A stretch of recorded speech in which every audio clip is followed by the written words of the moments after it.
What's up, everyone, and welcome to the Corporate Bartender. I think you're going to enjoy today's episode. We're talking about working families, helping working parents, resources that you might not have known about, and the emotional and financial payoffs for doing things that good human beings do. We are so excited to have Debi Yadegari on today's show. If you don't know Debi, you're missing out. She's a former Wall Street lawyer and the mother of 5 kiddos. She walked away from the investment banking scene to solve a big problem in corporate America today: employer support for working parents. She's the CEO of Villyge, a company working to stem the losses of working moms, 43%, and dads, 33% each year. Oh yeah, and she's a hoot to hang out with.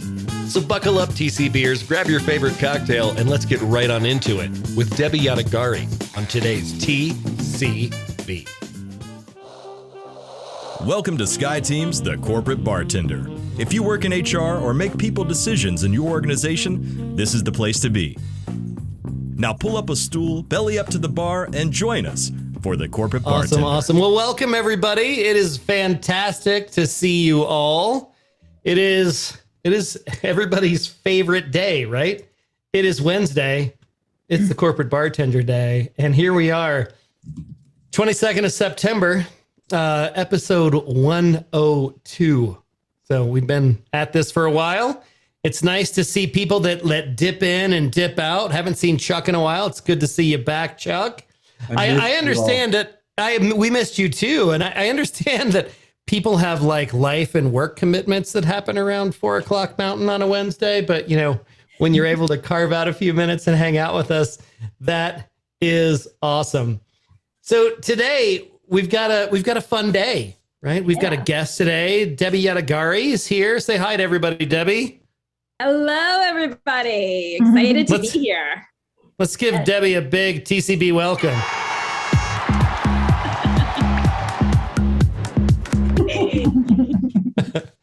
Debi is the CEO of a company called Villyge, and Lori and Debi are going to get into a conversation. They're going to talk all about that. You'll have the opportunity to ask Debi as many questions as you want about her organization and her journey. And then we'll finish up like we always do with some funny things, a good feel story, and a cocktail. So before we get into the... Cheers, go ahead. Let's just say cheers, just right from the get-go. Cheers. Happy Wednesday. Welcome. Happy Wednesday. Happy Wednesday. Yeah. First TCB from the new TCB studios that are getting put together. That's right. Pretty exciting.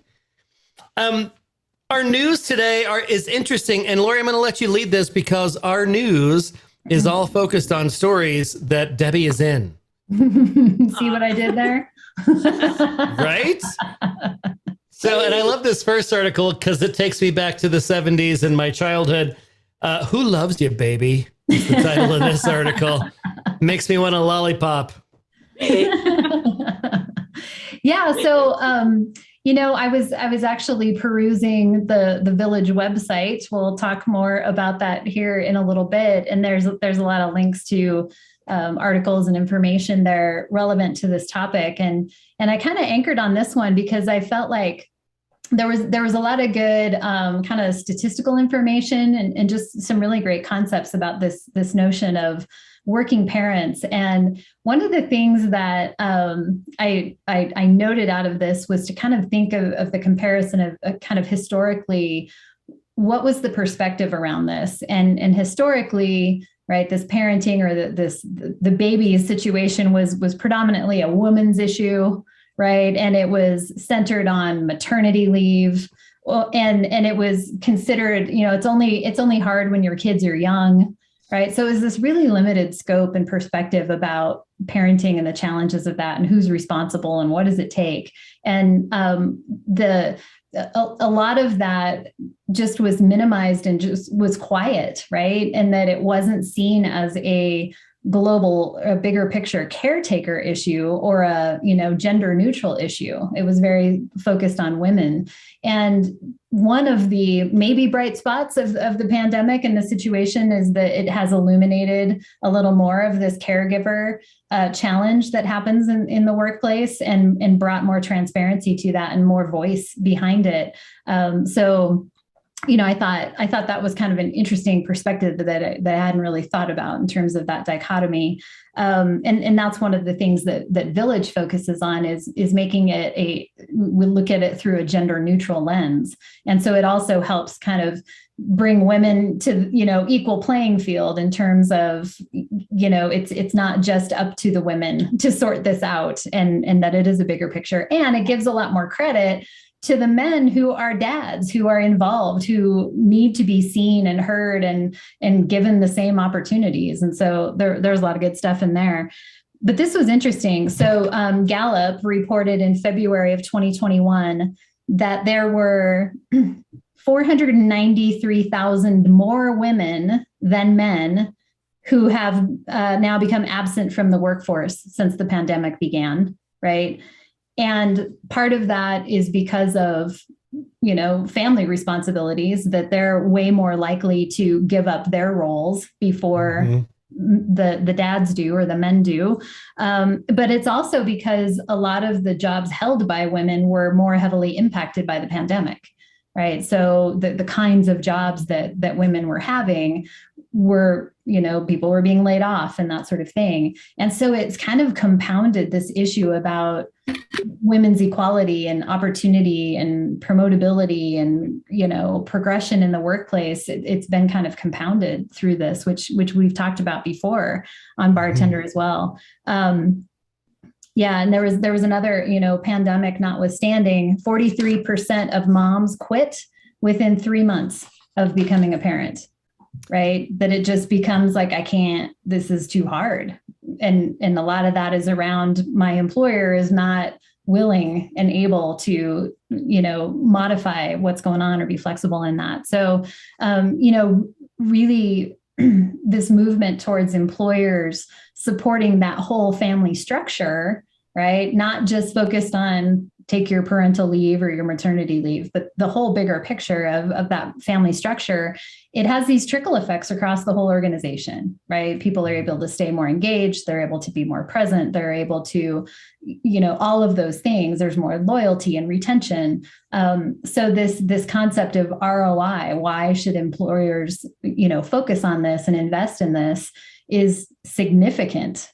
And if they're not doing it, it's not being prioritized, right? And maybe missing the boat in terms of what those benefits could be. So anyways, a lot of really good stuff on this article here in Leader's Edge, which is what was it?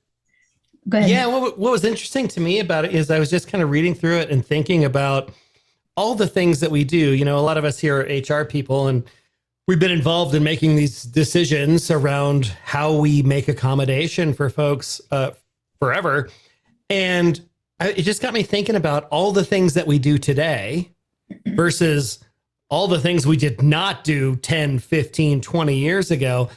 And it's still a problem, right? It's not to the point where we need it to be. And, I think back to, I remember the first organization that I was an HR person in where we debuted the concept of a mother's room, and it was met with resistance. Like, we had limited real estate and somebody wanted that space for something.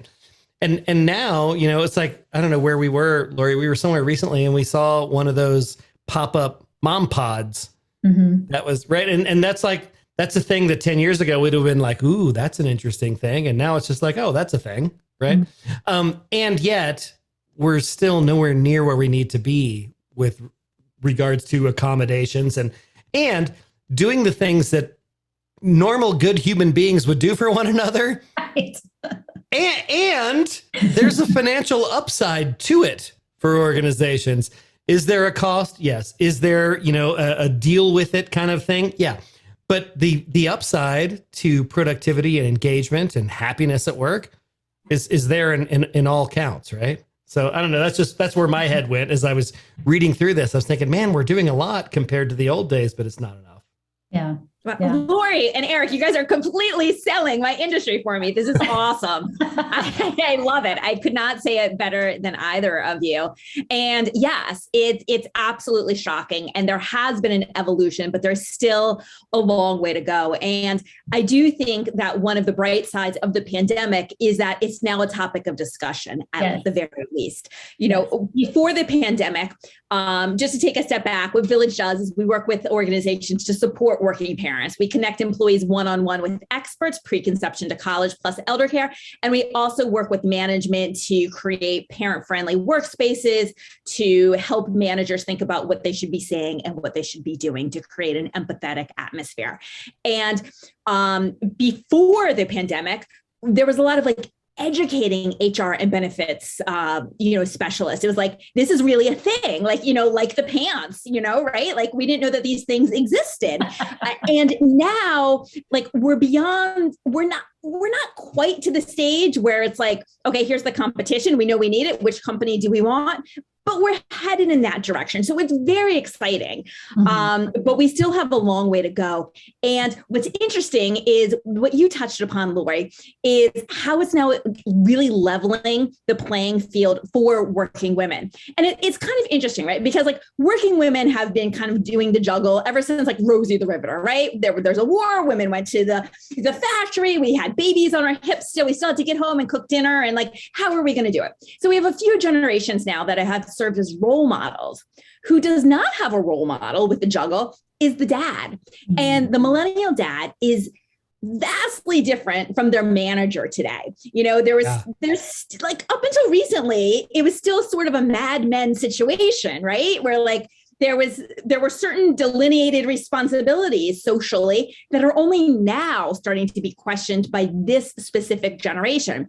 It's the millennials that are very, very, very in touch with shared responsibility at home. And what that does is carry over to the office. So you see working dads coming to the office looking a little bit bleary-eyed for the first time in generations because they've been up all night doing diapers and helping out mom. And so how are managers going to deal with that? And it's interesting. And you can't help but to ask the question, is the need to support working parents in the workforce now, is it being accelerated because men are needing this assistance as well? And so that's something that, is neither here nor there. The important thing is we've got it, right? We're here. It's we're happening. Here. So exactly. It's happening and it's super exciting. But as HR professionals who they get the feel good, they understand that it is the ethical and right thing to do. And they understand the loyalty and all of that. But then oftentimes you have to take the proposal and you have to go to the CFO to get approval. And how are you going to do that? And there is true ROI, which Eric, you were talking about. And it goes back to those retention stats that you were talking about, Lori.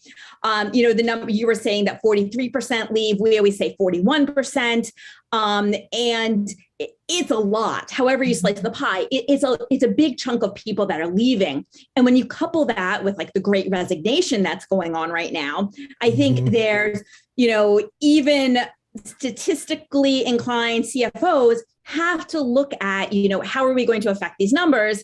And it really comes down to how are managers handling the people.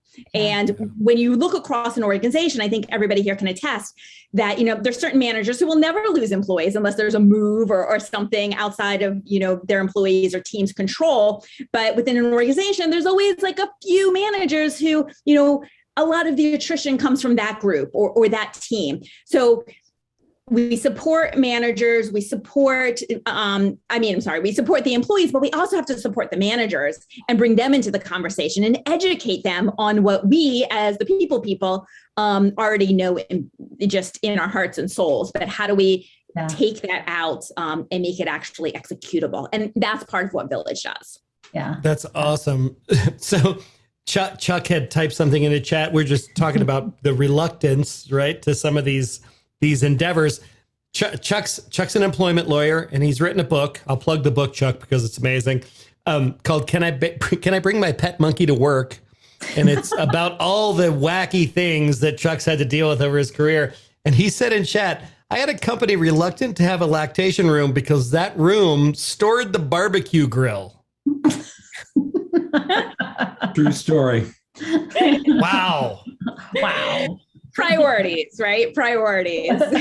That's the heavy lifting you have to do, Debbie, just so you know. I feel it. I feel it. And, I'm a lawyer by background. I started my career in big law, moved in-house to investment banking. And then I became one of those 41 or 43% of working parents who jumped ship once they had a baby because I didn't have the support that I needed. And fast forward, I created the support that I needed. But that said, I remember being at the law firm, and at that time I wasn't a parent, but witnessing lactating moms going into the wellness room where people would also go when they didn't feel so well, so. Oh, good. So it's one thing to share it with a barbecue, but it's another thing to share, a lactation room with a space that, someone uses when they don't feel well. Right. Somebody vomited there just hours ago. Yeah. Awesome. It's going to the school nurse's office. Yeah. Exactly. Nobody wants to pump in the school nurse's office. Exactly. I mean, it's pretty close to asking someone to pump in the bathroom. It's right. Yeah. It's which funny. is absolutely illegal. So that's a good little segue to this Forbes article, which is the next one up there, which features Villyge and what Debbie has created, and kind of hearkening back to, I guess it was all the way back in 2010 when that legislation was passed about, most workplaces had to provide a place, right? There were rules about what it had to be like. It was not sitting on the toilet in the bathroom, right? That is not a lactation space. And so, and just all the challenges that came with that. But there was something in here that was so cool that I didn't realize. So it's this idea of a woman's choice to breastfeed, and that there's a lot of research about the health benefits of breastfeeding and how that turns into better health for the mother and the baby, which then turns into fewer sick days and fewer, doctor's visits, which all hit the bottom line of your benefits plan and so on. But this idea of how a lot of women who had business travel would give up on breastfeeding at their first business trip, right? Because they just couldn't sort it.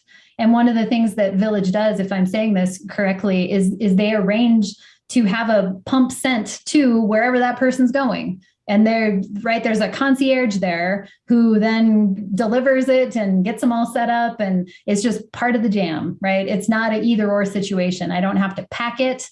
I don't have to change my preferences. I'm just enabled to do that as part of my job when I have to travel. And it's those kinds of things that before there was this concept, you can see that's where women were choosing. Like, well, do I take care of the health of my child and my preference to breastfeed, or does that mean I have to quit my job, or I have to turn down this assignment, or I have to work part-time, or, all of those challenges. And, breastfeeding is a mom gig. That's not a dad gig. Of all the cool things that dads do, we can't do that. You can't do that. So, that's just such a neat concept that should just be easy. Right. It was funny when I read that. I was like, that never even occurred to me that could be a service. Mm-hmm. And that it was. I was just like, right. I mean, Thank you. Yeah. So what we do is we'll, to the hotel or wherever someone's staying, we will ship a breast pump ahead. So it's they're waiting for the lactating mom. We will also arrange specialized boxes so she can then take her pumped milk and ship it back home to the nanny. It really makes it easier, when a mom doesn't have to think about those things. Before the pandemic, we were very bifurcated, right? We were like worker or parent. And there was this door where we walked through the door, we changed our hat, we changed our persona. But even when we came home and we were back in parent mode in the evening, we still had our phones. Some of us still had the phones at the table, at dinner, we're checking our emails still. But no matter what, when you go back to an office, you're kind of trying to hide that persona of yourself as a parent. Well, when companies are asking you to completely leave your family and get on a plane and travel, it's almost impossible to do that. And especially for the breastfeeding mother. And so it's not only just this feel good, but the American Academy of Pediatrics has actually done studies and shown that by investing $1 in a corporate lactation program, a company is going to return $3. And it's part of what you touched upon, Lori, about, decreased absenteeism and, mom's healthier and baby's healthier. Most people don't know that mom gets healthier too. It's almost like Mother Nature sends out signals like, oh my goodness, this woman has to take care of this baby, keep her healthy. And it's amazing. So there's decreased instances of cancer and long-term illnesses, even in mom. And so what that translates into is less doctor visits. And I don't, perhaps many people here know, being coming from HR and benefits, but the majority of healthcare costs go to pediatrician visits within a company. If you think about it just yourself, how often do you take your kids to the doctor versus you, right? Like my kids are there like 12 times in 1 year. If it's an easy year, like I maybe get my once a year physical. And so breastfeeding, it reduces, especially in those first few years, it cuts pediatrician visits in half. It's amazing. There's less ear infections. There's many fewer of those early illnesses. So in turn, that cuts your healthcare bill. So, paying for a pump to end up at somebody's hotel and throwing a few more bucks at them to help them, ship their breast milk home to nanny or caregiver, it's a drop in the hat for that return. It's going to be a 3x return that you're going to see from reductions in healthcare. And then, of course, also the reduced absenteeism, because if baby's sick, who's staying home, right? It's most likely going to be mom. Yeah. Wow. Awesome. Well, so we've broken protocol here. Debi's been chiming in. She is literally the news today. So let's back the truck up here a second. And Lori, let me introduce you to Debi. Yeah. Tell us, who is this Debi Yadegari person and what is Villyge? Absolutely. So Debi is the founder and the CEO of Villyge, which is a platform that connects employees one-on-one with experts in a variety of different areas of expertise. And she can share more about that. And it also is a platform that provides training, as we mentioned, right? Because it's one thing to have a service. It's another to have a culture that supports the enablement of what Villyge is about, right? And so a lot of that needs to come through the awareness and the training and the adoption from the leadership. So that's also part of their service. The reason I am super jazzed about this is Cable Labs contracted with Villyge just starting this summer to provide this benefit for our employees. And so we've had, an opportunity to kind of see that in real time and give our staff that opportunity to participate in that. So as she mentioned, Debi was once a Wall Street lawyer, decided to launch Villyge when she realized the problem she was facing after having a newborn baby that just wasn't being accommodated in corporate America. And so, she's very sought after speaker, frequent contributor to Fox Business and Cheddar TV and ABC News and CBS and Fox News and Forbes, many other of these news outlets. And so Debi lives in New York, outside of New York City, with her husband and her 5 children. How many kids? How many children? Wow. On purpose, right, Debi? You did that on purpose, intentionally. 5. And they are. Heart goes out to you. You're a bigger person than me. They are 4, 10, 12, 14, and 15. So there's a busy household there for you, I am quite sure. So with that, just brief introduction, Debi, I would love for you to kind of back up a little bit again and tell us about how you got to where you are today, including we always ask our guests this, any interesting or weird jobs that you had along the way as you were coming up through your career. But what brought you to this place that you are today? Gosh. Okay. So let's start with the weird jobs. Nothing so weird, but if you really want to deep dive into my psyche, I have 5 kids because I'm an only child. And so as an only child, I was incredibly independent and I was driven from day one. So any odd job I could get, I would take. I remember I was the babysitter. Sometimes I remember I was babysitting for one family and they actually asked me to like clean out their basement. I would do it. And, I was very entrepreneurial from the get-go. I waitressed, I bartended, I did all of those jobs. I was the receptionist. I, put myself through school doing any menial task. And I am so happy and grateful for those experiences. And there's nothing more that I want than for my children to have those experiences. They are great. So how I got to this point, as I touched upon earlier, I made the move from big law to investment banking. And when I went in-house, there was so much money and so much energy poured into my training. People were gung-ho about bringing me on board. It was exciting. I felt like a wanted person within the organization. I felt like I was someone who was going places. I was very type A. And then I was pregnant. And then all of a sudden it was like, and the excitement stopped. And what I realized was that I had well-intentioned managers who didn't know how to handle the situation. And you know how the story ends. I ended up leaving. But even before that, there were comments made like, for instance, somebody said to me, investment banking is really rough, so you can be there as a mom, but do you have any interest in switching positions or departments? And it was well-intentioned, but it wasn't what I needed to hear. What I needed to hear was that, look, we're standing behind you and we're going to continue to support you. We're going to continue to throw energy into developing your career. But I didn't get that message. And when I walked away and looked around me, at the time, I didn't realize that it was 43% of others who were leaving as well. And it's not just all moms. Actually, 33% are dads. But we don't always see that number because oftentimes it's moms that will, spend a little bit of time at home. Dads will often just switch jobs for a more parent-friendly employer.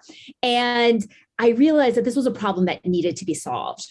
And so as Lori stated, the laws, changed in 2010. The Affordable Care Act required companies to provide both time and space that was not a bathroom to their breastfeeding employees. And having come from corporate America and having a legal background and being the type A person I was and having had my own personal breastfeeding struggles, I had gone on to become a lactation consultant. And so I dug deep in lactation, in corporate lactation as just a foothold in the space.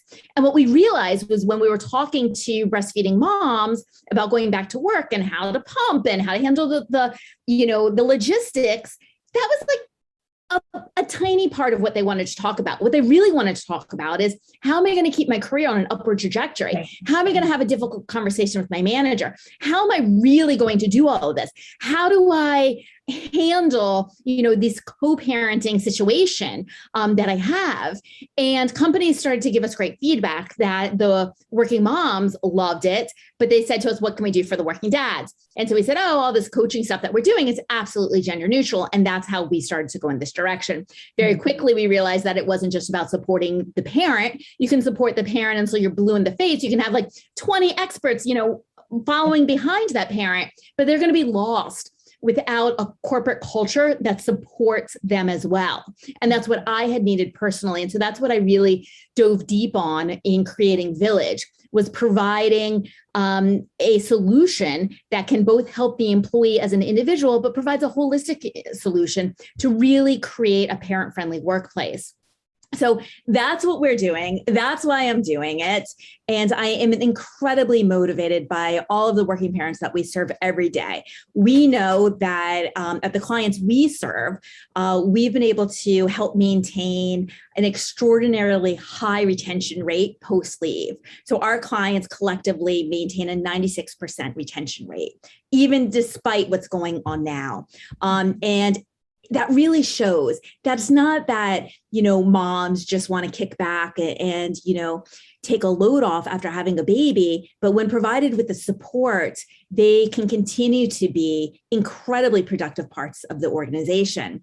And numerous psychological studies have been shown that actually moms are really good at multitasking, right? Any moms here, we know this already, right? This is intuitive, but studies have shown that. And so if you can get over the hump of, leave, and there's going to be a little bit of bleary-eyedness in the beginning of the go, but you're going to have a great committed team player if you support the employee. I was talking to a working dad today, and he told a story about how there was a family emergency, and he was at a new job, and he was like, and he actually was embarrassed to admit that his wife was in the ER, and he was like, well, I'm not sure how long I could get there. How long can it be? Are you okay? Can you just get checked in? I'll be there in like an hour or two. And his new boss overheard this and was like, are you kidding me? That's not the way it works here. Family first, go. And he ended up continuing to work for that company for 15 years until that manager himself retired. So it creates such loyalty, which you spoke about earlier, Lori. Sorry, I'm going off on a totally different tangent. I'm going on and on and on. So yes. So I started this journey because I personally recognized the need. And as I continue on day after day, I recognize it wasn't just a personal need. It's absolutely a societal need. It's what we need. We need to change the corporate landscape. And I thank all of you for all of the great work that you're doing here and for your interest on this topic. Yeah. So that makes me think of it. And we did touch on this a little bit, but from your experience in starting this and having it really rolling prior to the pandemic, what do you notice? What are the different dynamics or conditions for working parents pre-pandemic world versus current status in the midst of pandemic? And what do you see coming? Like, what do you see are there potential silver linings coming out of this experience? Yeah, I think before pandemic, we had a lot of closet parents. We talked about how you didn't want to have too many pictures of your kids on your desk. You wanted to pretend like you were a completely focused professional. During the pandemic, we saw kids running around the background, right? So that was chaos. And coming out of it, the silver lining is that we're going to get to bring our whole selves to the office.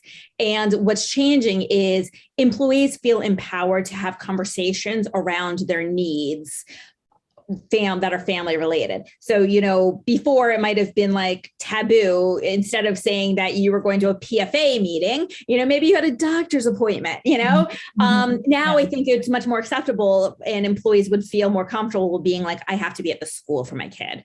I think as managers, as employers, as companies, we've been able to see the real person in the screen with all the chaos in the background. And I think companies now are going to have to learn how to embrace that whole person. And that's going to be a big, huge silver lining. And we've talked about on Bartender and just a lot of the things that we all read and share, that the higher the level of leadership that demonstrates that honesty and that authenticity and that vulnerability, the quicker that permeates the culture, right? The quicker people feel like, oh, they're like me. Right. Yes. They're not a million miles away. They're pretty much like me. And that's, something that pre-pandemic that I noticed at Cable Labs. And I talk a lot about our leadership there and our CEO, but he has a grandson that was born with some special needs and some difficulties.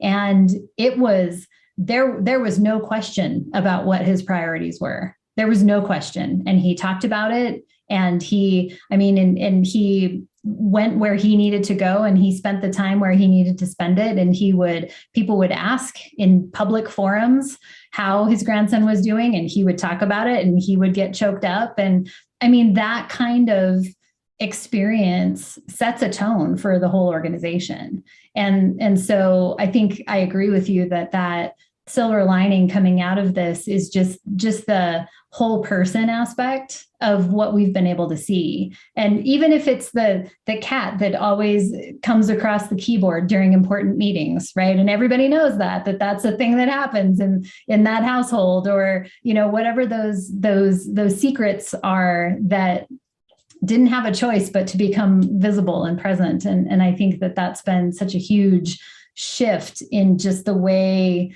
relationships are formed, and the way that impacts the culture. Yeah, absolutely. And look, we've removed the boundaries in so many respects, right? There's no boundary between home and the office anymore. And what we've seen is that's leading to burnout. Before the pandemic, we're like, we can't let people work from home because they're not going to really work so hard. No, they work harder than ever because there are no boundaries. So when you allow people to be their whole self, to take off to go to somebody's soccer game or to make a PFA meeting, more likely they're going to end up giving even more. They're going to be burning that midnight oil. They're going to be making it up. So coming out of the pandemic, I think it's the opportunity for all of us, and not just parents, but, marathon runners or, anybody who has something going on outside of work, to be more of themselves and be able to prioritize things when they need to be prioritized. There are certain roles that have to absolutely be done between the hours of 9 to 5, like sales, for instance.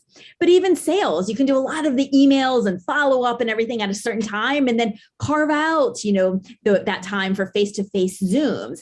And so as organizations, as we begin to allow our employees to work more asynchronously, it provides for many opportunities for us to change culture and empower our employees, which is only going to benefit the bottom line. We're all going to end up bringing more creativity to the table. We're going to be even more whole. It's going to be, the more we embrace this, the more positive it will be. Yeah. Do you have any favorite sort of case study stories of clients that you've worked with, or people that have had amazing experiences through the work that you do? Yeah, great question. So nothing that really stands out as being super particular, because there are so many that are just, it's the same story. Okay. Yeah. Like so many that we talk to are like, I can't do it. I'm not going to be able to return to work.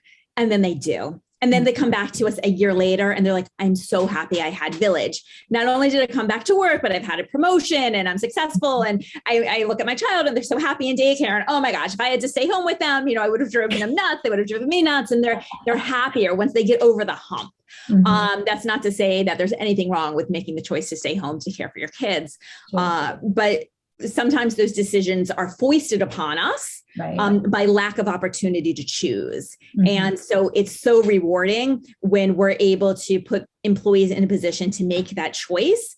That's a balanced choice, and it's the right one for them. And it's not one that they feel is being foisted upon them. It's also great when every time we see a working dad reach out to us. And I would say that it's probably about 40% males who reach out to us and 60% females, which is shocking to most people. Yeah.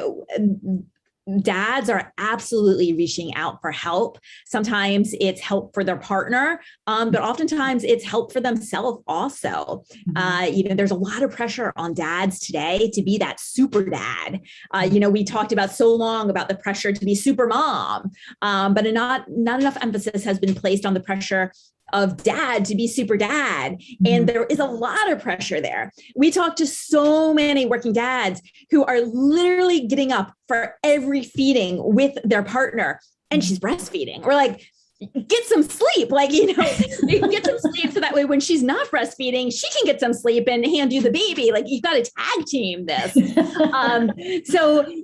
They're just so many success stories that we know is making a difference. And we spoke to somebody today who was, you mentioned before at the start of the podcast that these aren't services that parents of just young children need. Right. We talked to somebody today who had 2 older children, and she's struggling with bedtime, and she's struggling with discipline, and she's struggling with respect. And at the end, she was just like, this just feels so good to talk about it because I can't talk to anybody.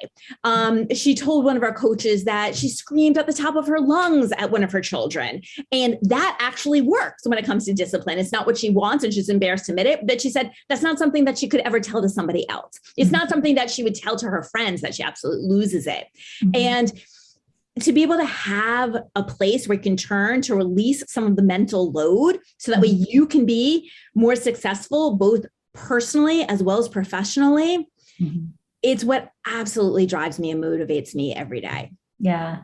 And that's what's cool is it's from the services that you have and the expertise in your staff it spans from preconception, right, so there's work with fertility and with, all of those things that come before, all the way through, right, college. And there's financial counseling and there's behavioral health services and there's lactation and right, the whole spectrum, which, it's to your point, it's not just about being pregnant, newborn, young children, right? There's a bigger scope of this that is important to take care of and address.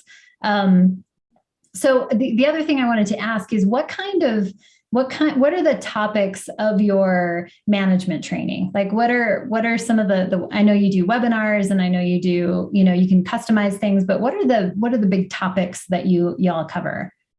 A lot of generational differences, which we've touched a little bit on. Some of our older, stodgier clients, white shoe firms, some old consulting companies that have been around.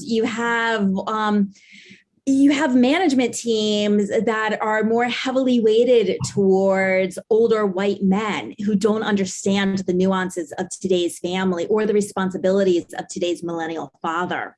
So there's a lot about that. There's a lot about just educating people about what is necessary to support the various journeys of the working parent, as you were just saying, preconception forward. About 2 weeks ago, there was an article in the weekend section of the Wall Street Journal, and it was talking about fertility benefits, the new hot thing. It's not even so new, right? It's been around for several years, and companies are paying a lot of money for fertility benefits. But the article was discussing how companies outlay the money for these services, and employees are going on to have babies. And at the end, employees are actually jumping ship to other employers, which is the opposite reason that the employer invested in these services. And when they dig a little deeper, the reason this is happening is because when you go out and, well, not go out, but you're going out on doctor's appointments, when you're going through your fertility struggle, there are many doctor's appointments that you must attend. There's hormones that you have to deal with. There's all sorts of external pressures being placed on you as a to-be working parent.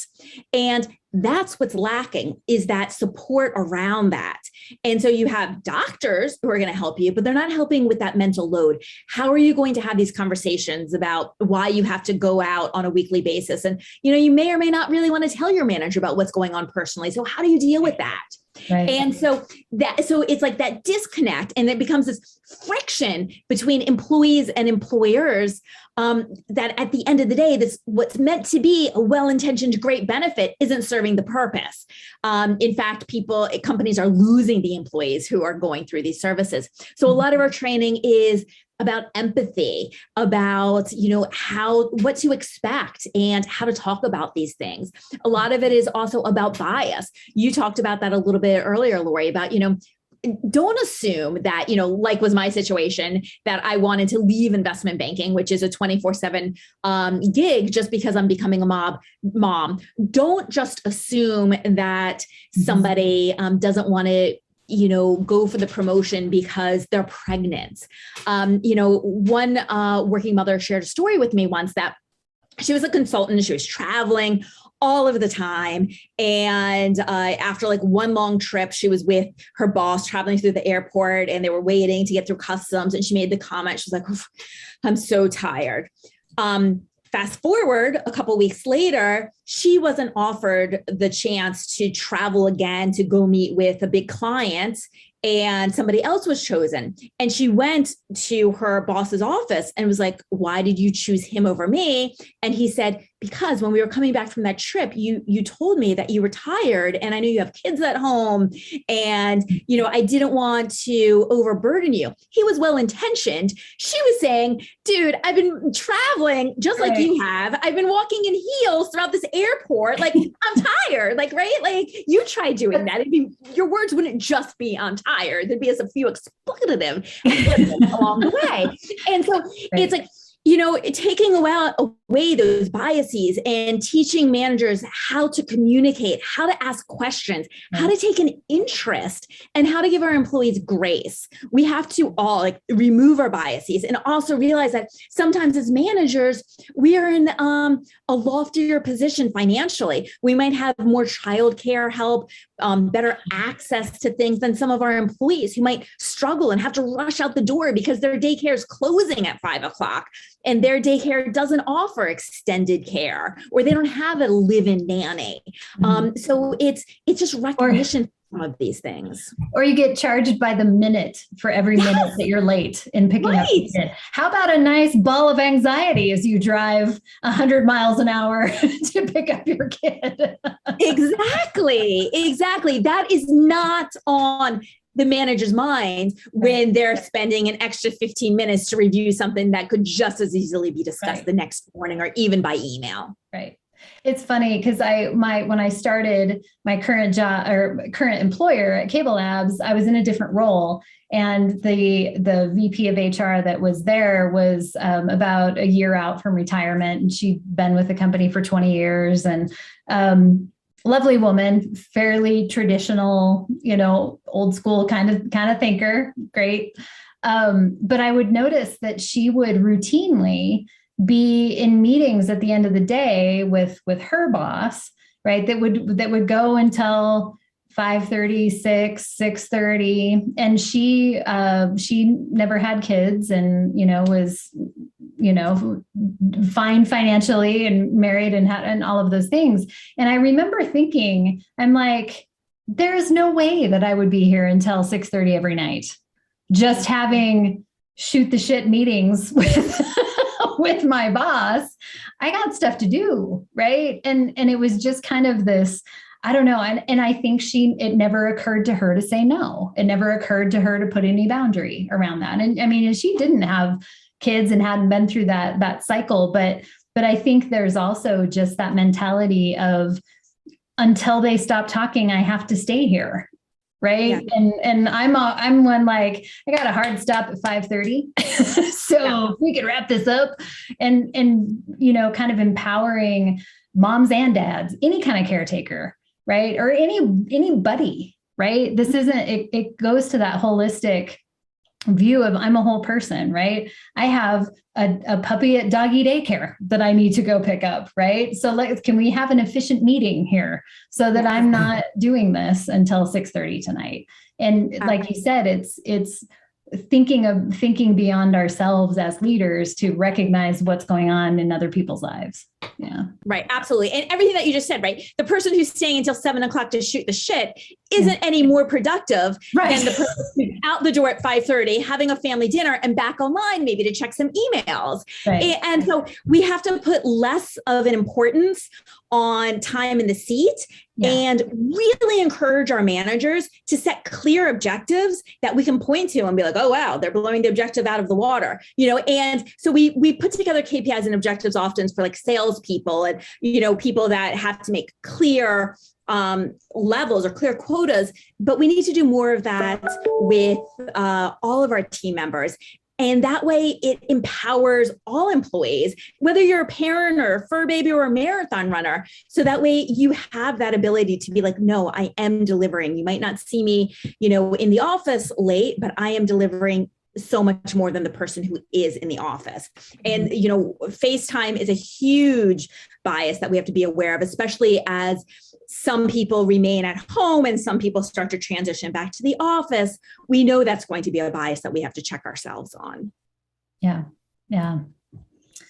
So I also want to save room for any of y'all if you have any questions or curiosities for Debi and the kinds of services and things that they do, or just this concept in general. If there's any questions from any of y'all.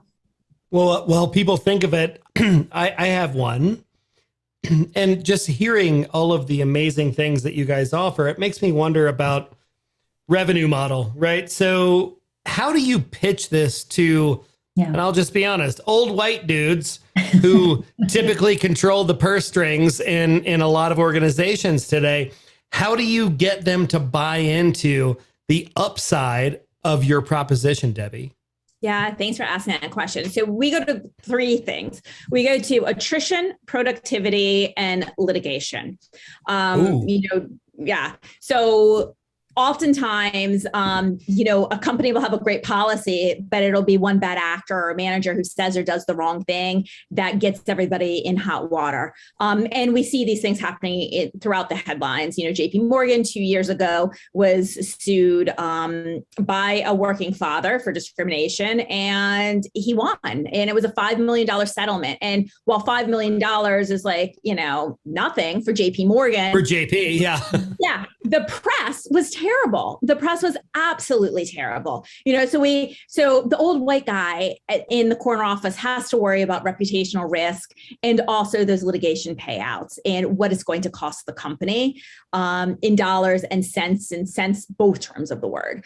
And then when you look at retention, when you look at those 41% of people who don't come back post baby, and you look at what it's going to cost to replace that employee. And even if you take it as low as, it's going to be 10% of their salary, which it's going to be 1, 2, 3 times the salary, right? But even I just had this argument with somebody recently, and I have a spreadsheet that I worked out and I showed the numbers that we put it at 10% of somebody's salary. The ROI still was 10x of the investment in Villyge, because what we're looking at is what is your retention rate without Villyge and what is your retention rate with Villyge. Wow. And we can show an amazing cost savings there from just, you're not going to have to replace somebody. And then you think about, okay, so all right. So whether you get the great retention rate with Villyge or, the not so great retention rate without Villyge, let's look at productivity. 80% of working parents are going to admit, the other 20% are liars, that caregiving affects their productivity. And economists have placed a number on the loss of productivity at 34 cents per dollar for distraction to the office. That's heavy. And I'm not saying that, hey, you bring on board Villyge and your working parents are never going to think about anything at home. Like, no, that's not going to happen. But what we can tell you is they don't have to go down the Google rabbit hole, and we're going to cut that figure. So instead of it being, so even if we discount, so it's 80% of the working parents at 34 cents on the dollar, and we cut that by a certain percent, again, that's going to be more savings. So we have spreadsheets to take to the old white guy in the corner office, but we cut attrition, we increase productivity, and we reduce litigation risk. I love that. I love that. And I mean, think about it. If there were any other thing that you could point to the old white guy in the corner office and say, this is costing you 30 cents on the dollar, they would be all over it. Mm-hmm. Yeah. Right. Without even questioning it, they would be all over it. Yeah. And we just 2 weeks ago, I guess we were talking about the context switching and distraction and how long it takes for you to recover from a distraction, right? In terms of just, workforce productivity and tips about how do you prevent those things, and when do you do maker time versus, right? And so you think about that. If you're on your text every other minute with the nanny or the school or the doctor's appointment or the research or you're really doing nothing all day long, right? And so better to just whatever, right? Different way to handle it. Take the day, call the resource, whatever it is, because trying to juggle all of that and pretend that you're listening in the meetings and you miss half the stuff and then you can't finish the work and you're behind, right? So, I mean, just how our brains work, we can't context switch immediately. It takes a lot of time to do that. So with parenting issues and care issues, that, that's all in the mix. Yeah. Absolutely. Yeah. Absolutely. So yeah, bring your questions. Who's got questions for Debi, and who wants to sign up for Villyge? That's what I want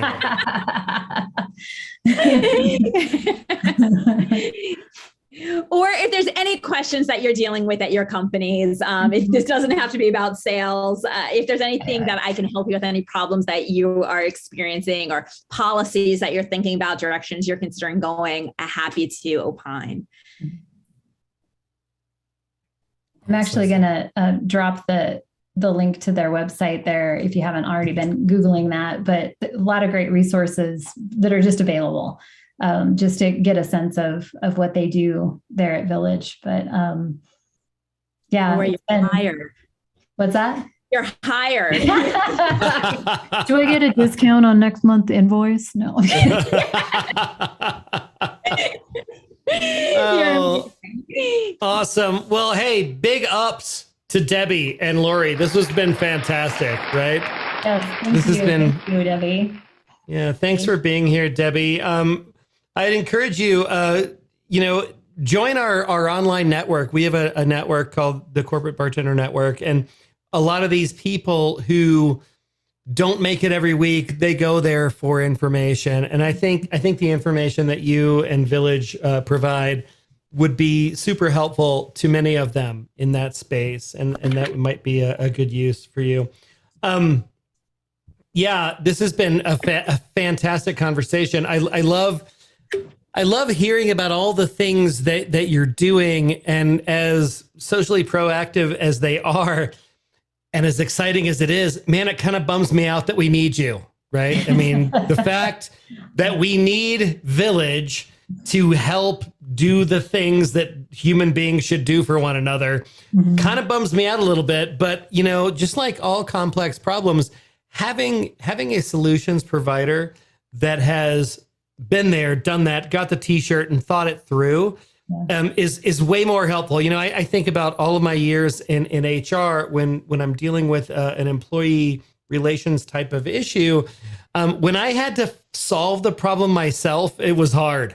When I had a partner I could go to that had solutions, man, I loved that so much. So I'm hopeful that your solutions will be helpful to many folks in our community. So thank you. Hey, I see that Ruby has a question. What? I should have put my hand up, my fake hand, my emoji hand. I was just thinking about when we look at this from a global perspective, like where is the US on this as far as taking care of working families? And are there countries that are really, really good at this? And where do we fall in the US, especially for those of us who work in global organizations? Yeah, great question. So we are bottom of the barrel. We are I think the only industrialized nation that does not offer paid leave. Many companies offer paid leave, but in other countries, really, really bad. And there are many countries that offer it for as long as 1 year. And so a lot of these issues that we're talking about when it comes to breastfeeding in the office and travel, they're just not even issues for other countries because other countries allow mom or dad in many situations even to stay home for a full year. Some countries, I think the Netherlands, double check me, it might be the Netherlands. They also will give a whole year up to a dad and allow him to break it up over time. So if you need 3 months here, 3 months there, whereas for mom, they're assuming that you need to physically recover. I mean, 3 months is the typical leave here, whether it's paid or not. And anyone who's given birth, they don't feel 100% at 3 months, right? We're still recovering. So we are absolutely terrible. If you look at a country like India, they give 6 months paid leave and paid childcare. That's covered by the government, right? And so we're actually talking to companies in India, and their pain point isn't the services that they're providing to employees, but it's the managers. Interesting. Oh, wow. Because what they have in India is employees are coming back from a great leave. They have their childcare. They're like, I'm back. And the managers are greeting them with, how was your vacation? Did you like it? 6 months off. And we've been picking up the slack. Oh, dear. Yeah, like No. the different countries, right? Yeah. So yeah, we're bottom of the barrel. Bottom of the barrel. Wow. Well, that's uplifting. Thanks, Debbie.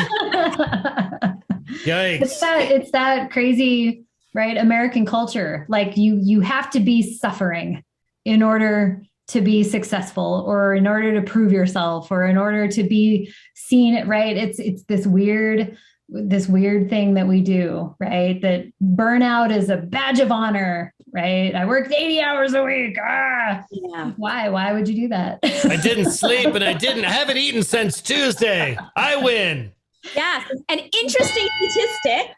I love it. I somebody shared with me recently that, like, I'm going to butcher it. It's 20% of the stuff that you do is really what pushes the ball forward. So it's like 80% is like what you were saying, Lori. It's like busy work, or you're distracted, or so if we can really funnel our energies into that 20.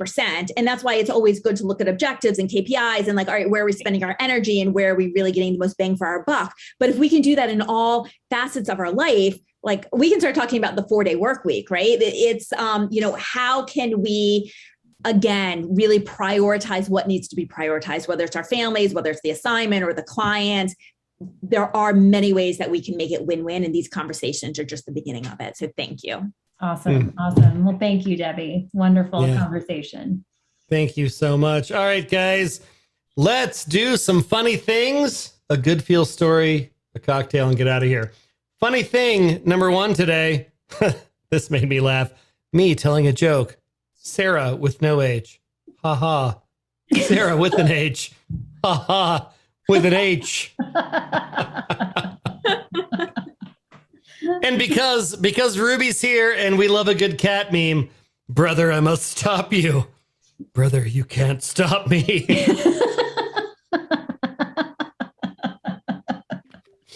Oh, and we lost a funny person this week. Norm Macdonald died this weekend. And I just wanted to remind everybody that Norm Macdonald wrote the best book dedication ever to Charles Manson. Not that one. Oh, no. Rest in peace, Norm. Rest in peace. And I don't know, there aren't many dudes on this call, but Chuck, can you empathize with me here? Reading cooking instructions of the bag I just threw out. Been there, done that. There must be a scientific reason why I have to look 3 times and I can't remember. Boil for 10 minutes, you know? From the you can't unsee this department, I saw somebody say that Joel Osteen looks like Martin Short pretending to be Tim Allen, and I can't unsee it now.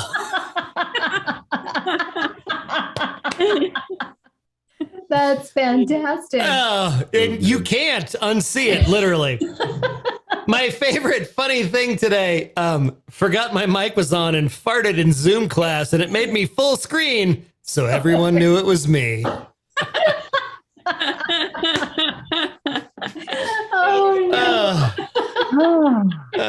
And on a slightly more somber note, today's good feel story is a 9/11 story, and I just wanted to share this with you. It's just a couple minutes long.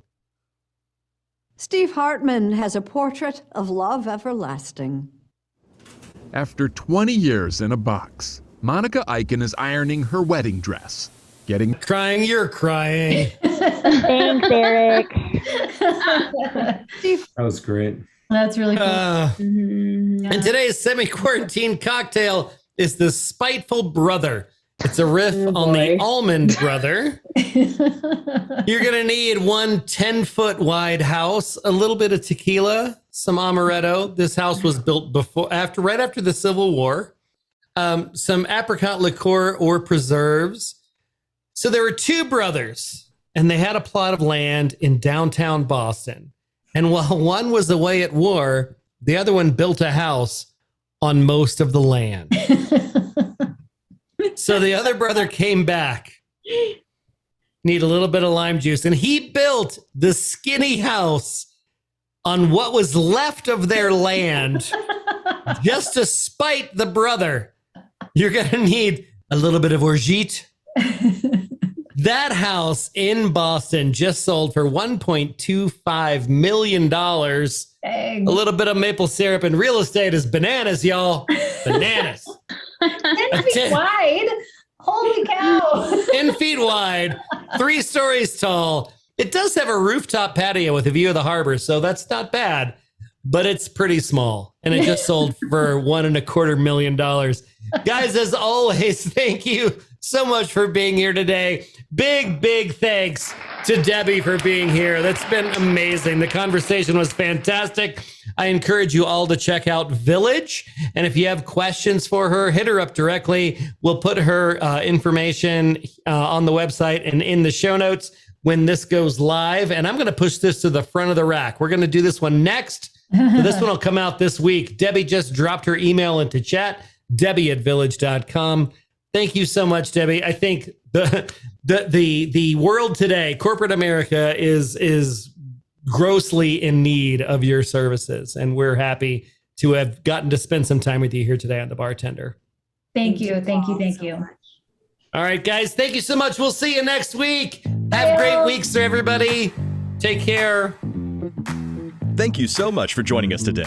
If you had a good time and learned a thing or two at today's happy hour, please share it with your friends. If you want to join our tribe, head on over to skyeteam.cloud/TCB or email us at info@skyeteam.com. That's SKYE team.com. Thanks again, and remember, you've always got friends at the Corporate Bartender.